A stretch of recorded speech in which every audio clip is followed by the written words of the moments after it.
Hey guys, thanks for stopping by. It's the Foolish Show. Of course, I'm Foolish Phil. This episode, I want to do a little preview of Michigan versus Northwestern. This Saturday, Michigan is going to travel to Northwestern, 4:30 on Fox, at least Eastern Time where I live. It's looking like it's going to be kind of an easy game for Michigan. I mean, never underestimate your opponent. I went to the App State game. I will always have that as my mantra. Prepare for the team you're going to play. Don't take them lightly. Last week, 2 weeks ago, it was Cupcake Saturday, if you recall, as I called it for the Big Ten, and a lot of the Big Ten teams lost. Right? Even Northwestern, they lost to Akron. But they were up in that game, and they just kind of blew it pretty bad. Turnovers, a couple like fumbles for a touchdown, pick six for a touchdown, that really changed the game. Now, another side note here, Northwestern, they're coming off a bye week. It's always a little tough to gauge teams coming off a bye week. They had that whole week to get ready. We saw last week Michigan State play pretty well off their bye week. You get that time to rest, to practice on things. So Northwestern comes off a bye week. But the Northwestern football family was hit with some bad news. Their main offensive weapon, Jeremy Larkin, had to retire because of medical issues. He was their number one running back. I think he was in the top 10 in the country or top 20. He's pretty good. And then he was their number 4 wide receiver, based on yards and such. So they did a lot of runs with him, and they did a lot of dump-offs to him. Besides him, their number 1 running back I have here would be a person who has 12 carries for 21 yards. That's now their number 1 running back.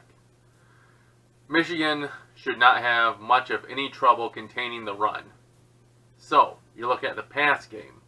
Their quarterback, Clayton Thorson, sorry if I'm saying his wrong name, Clayton Thorson, 61% passing, 6.5 yards per attempt, and 3 touchdowns, 3 interceptions. Nothing that's really lighting the world on fire.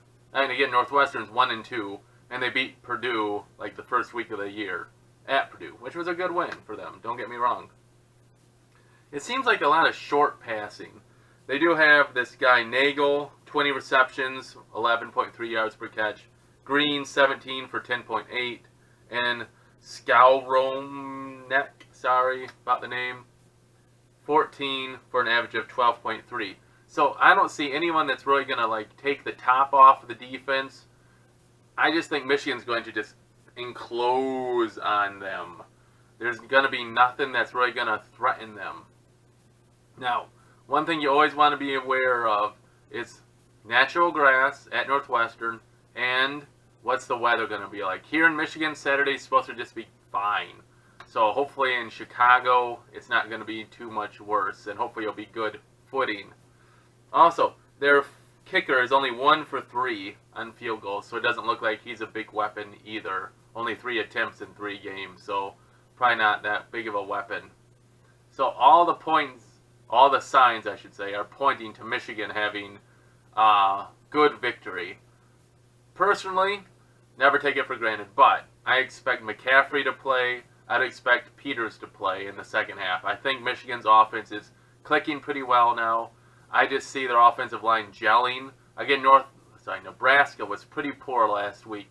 If you've seen the highlights, our offensive line just pushed them all over the place, especially the first Ben Mason touchdown.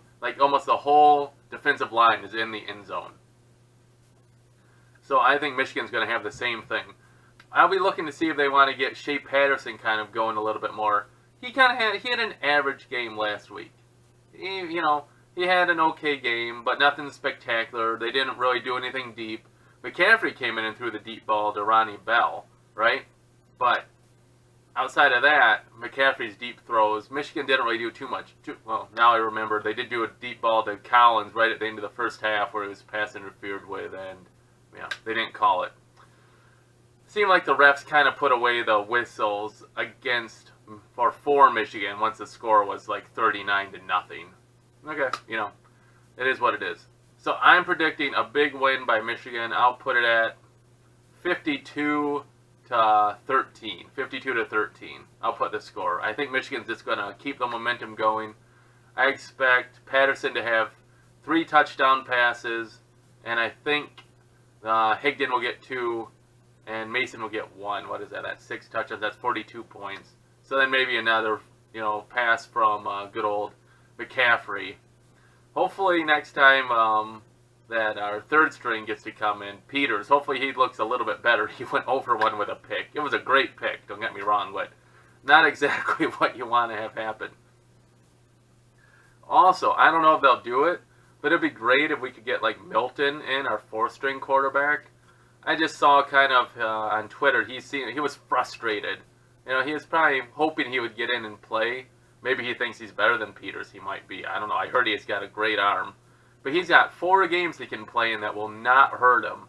So I wouldn't be surprised if maybe Harbaugh saw that tweet. And maybe this week Milton gets in and Peters has another injury like he did in the first game against Notre Dame. And now we see that clearly McCaffrey has leapt over Peters as number 2 on the depth chart. So maybe Milton gets a series this week. It would be great if he could get a series. Let McCaffrey play the 3rd quarter.